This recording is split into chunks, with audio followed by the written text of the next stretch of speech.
رضی اللہ المولا تبارک و تعالی عنہ ایک قافلہ لے کر حج کے لیے روانہ ہوئے. حج سے واپسی پر ایک مقام پر آپ رکنے کا حکم دیتے ہیں. جب وہاں قافلہ رکتا ہے تو فاروق اعظم آپ دیدہ ہو جاتے ہیں, آنکھوں سے اشک رواں ہیں. لوگوں نے پوچھا امیر المؤمنین کیا بات ہے, یہاں پہنچ کر کے آپ نے رونا شروع کر دیا, کوئی خاص بات, کوئی خاص وجہ؟ فاروق اعظم فرماتے ہیں ہاں ایک بہت بڑی تاریخ ہے اس جگہ کے سلسلے میں. عمر تو وہی ہے جو پہلے تھا, لیکن کس چیز نے عمر کو مقام دے دیا, مرتبہ دے دیا. فرماتے ہیں یہ وہی جگہ ہے جہاں میرے والد مجھے اونٹ چرانے کے لیے بھیجا کرتے تھے تو 4 اونٹ بھی مجھ سے سنبھلے نہیں جاتے تھے, لیکن مدینے کے تاجدار نے ایسی تربیت فرمائی کہ آج 22 لاکھ مربع میل پر عمر کی حکومت چلتی ہوئی نظر آ رہی ہے. یہ ہے تربیت. میرے پیارے آقا صلی اللہ تعالی علیہ وسلم کے پیارے دیوانوں, رسول اعظم نے اس طریقے سے نکھارا اور اندر کو چینج کیا, احساسات کو چینج کیا.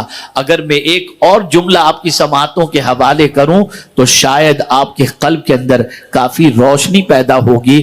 یاد رکھیں حضور نظام بدلنے نہیں آئے تھے, مزاج بدلنے کے لیے تشریف لائے تھے. حضور نے مزاج بدلا لوگوں کا, حضور نے نظام نہیں بدلا بلکہ مزاج بدلا. اور جب مزاج بدل جاتا ہے تو نظام تو خود بخود بدل جاتا ہے. آج نظام باہر کا ہے, اندر انسان ویسا ہی ہے.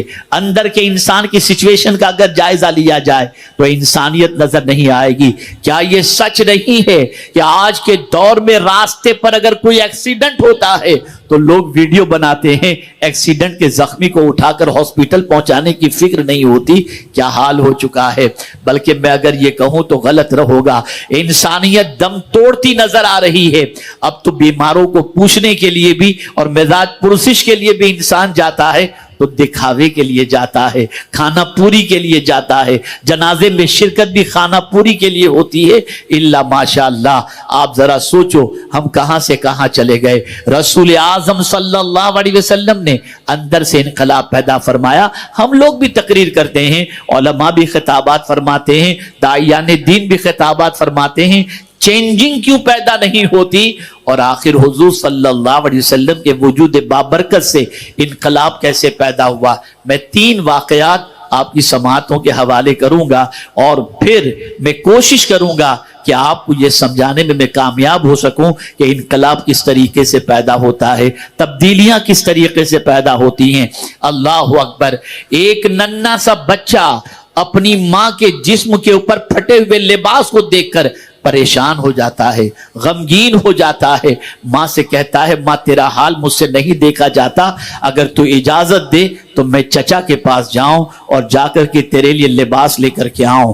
ماں نے اجازت دی, بچہ گیا اپنے چچا کے پاس. یہ مکہ مکرمہ کا زمانہ ہے, رسول اعظم صلی اللہ علیہ وسلم کی جلوہ گری ہو چکی ہے, دعوت دین کا سلسلہ شروع ہو چکا ہے. وہ بچہ جب اپنے چچا کے پاس گیا اور چچا سے جب کہتا ہے ماں کی سچویشن بڑی خراب ہے, جسم پر پھٹے ہوئے لباس ہیں, میں اپنی ماں کے جسم پر پھٹا ہوا لباس نہیں دیکھ پا رہا ہوں, آپ لباس کا انتظام کر دیں تاکہ میری والدہ اپنے جسم پر مکمل لباس زیب تن کر سکیں. اللہ اکبر. مذاق کے انداز میں اس کے چچا نے کہا دیکھو وہاں محمد بیٹھے ہوئے ہیں صلی اللہ علیہ وسلم, جاؤ جاؤ ان سے جا کر کے کہو. یہ اس طرف اشارہ کرنے کی وجہ کیا تھی؟ وجہ سب سے بڑی یہ تھی کہ حضور سے کسی کا غم دیکھا ہی نہیں جاتا تھا, اور یہ خود دشمن کہا کرتے تھے دشمن بھیج رہا ہے, جا جا وہاں جا, دیکھ حضور بیٹھے ہوئے ہیں, وہ شاید تیرا کوئی مسئلہ حل کر دیں. وہ حضور کے پاس جانے کی بجائے سیدھا پہنچتا ہے اپنی ماں کے پاس اور ماں سے کہتا ہے ماں نے دیکھا اپنے بیٹے کے چہرے کو اترا ہوا تو برجستہ اپنے بیٹے سے ماں نے فرمایا بیٹے تیرا چہرہ اترا ہوا دیکھ رہی ہوں, کیا بات ہے؟ تو بیٹے نے کہا ماں کیا بتاؤں, گیا تھا چچا کے پاس تیرے لیے لباس لینے کے لیے, لیکن چچا نے تو محمد کی طرف مجھے بھیج دیا. اللہ اکبر صلی اللہ علیہ وسلم.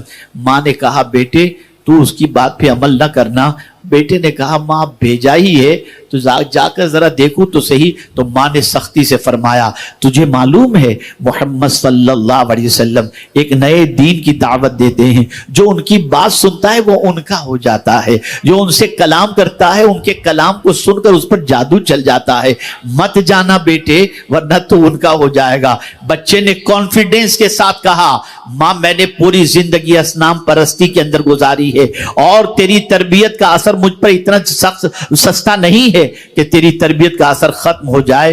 ماں محمد صلی اللہ علیہ وسلم کا کوئی جادو مجھ پر نہیں چلے گا. ماں نے کہا ٹھیک ہے بیٹا اگر تو اتنا پختہ ہے تو چلا جا. وہ پہنچتا ہے, آقا کریم صلی اللہ علیہ وسلم تشریف فرما ہوتے ہیں جس میں مبارک پر چادر سرکار اوڑے ہوئے تھے. وہ بچہ پہنچتا ہے اور سیدھا پہنچ کے کہتا ہے دیکھیے پہلے میری بات سن لیجئے, میں آپ کی دعوت قبول نہیں کروں گا, آپ کا دین قبول نہیں کروں گا, آپ کی بات نہیں مانوں گا. تو سرکار مسکراتے ہیں, ارشاد فرماتے ہیں بتا تو صحیح بچے تو آیا کیوں ہے؟ تو بچے نے جواب میں کہا میری ماں کے جسم پر پہننے کے لیے لباس مکمل نہیں ہے, میں ان کے لیے لباس لینے کے لیے آیا ہوں. آقا کریم نے اپنی چادر اتاری اور چادر اتار کر اس شخص اس بچے کو دے دیا. وہ جوانی کی دہلیز پر پہنچ چکا تھا, وہ چادر لیتا ہے ماں کے پاس پہنچتا ہے. ماں کہتی ہے تیرا چہرہ بالکل بدلا ہوا نظر آتا ہے, کہیں محمد کا جادو تجھ پر تو نہیں چل گیا؟ کہا نہیں ماں, محمد نے کچھ کہا تجھ سے؟ کہا کچھ بھی نہیں, خالی مجھ سے اتنا پوچھا بچے آیا کیوں ہے. میں نے جب تیری پریشانی کا ذکر کیا انہوں نے اپنی چادر اتار کر کے مجھے فوراً تیرے لیے عطا فرما دی. ماں نے چادر پہنی اور کہا جس کا اس حد تک اخلاق بلند و بالا ہو وہ جادوگر نہیں ہو سکتا, وہ نبی ہی ہو سکتا ہے. اور اس نے کلمہ پڑھا اور مسلمان ہو گئی. آج ہماری زندگی سے اخلاق چھلکتے ہیں, زبان پر اخلاق کی بات ہے, زندگی میں دور تک نظر نہیں آئے گا. ایک بات اچھی طریقے سے یاد رکھیں, جب تک کہ ہماری قلبی کیفیت کے اندر انقلاب پیدا نہیں ہوگا اور ہمارا ظاہر اس کا گواہ بنتا ہوا نظر نہیں آئے گا, انقلاب نہیں آ سکتا, اخلاقی انقلاب نہیں آ سکتا, تبدیلیاں پیدا نہیں ہو سکتی. حضور صلی اللہ علیہ وسلم نے اخلاق کے ضابطے بتائے. ہمارا حال تو اتنا برا ہے کہ غریبوں سے ملتے ہیں تو ٹیڑھا منہ کر کے اور امیروں سے ملتے ہیں تو مسکرا کر. اخلاق اس کا نام نہیں ہے, اخلاق بہت الگ چیز کا نام ہے. اخلاق اسے کہتے ہیں کہ جس کسی کے سامنے بھی تمہارا رویہ ہو اس میں تمہیں کوئی جبر کرنے کی ضرورت نہ ہو, بلکہ وہ تمہاری فطرت میں اس طرح سے رچا بسا ہو کہ ہر ایک کے ساتھ مسکرا کر ملنا یہ تمہاری عادت ہو. لیکن ہماری یہ عادت ہے کہاں؟ ہم تو امیروں کے جنازے پہ شریک ہوتے ہیں, غریبوں کو کاندھا دینا بھی اپنی توہین سمجھتے ہیں. آئیے میں سمجھاتا ہوا چلوں.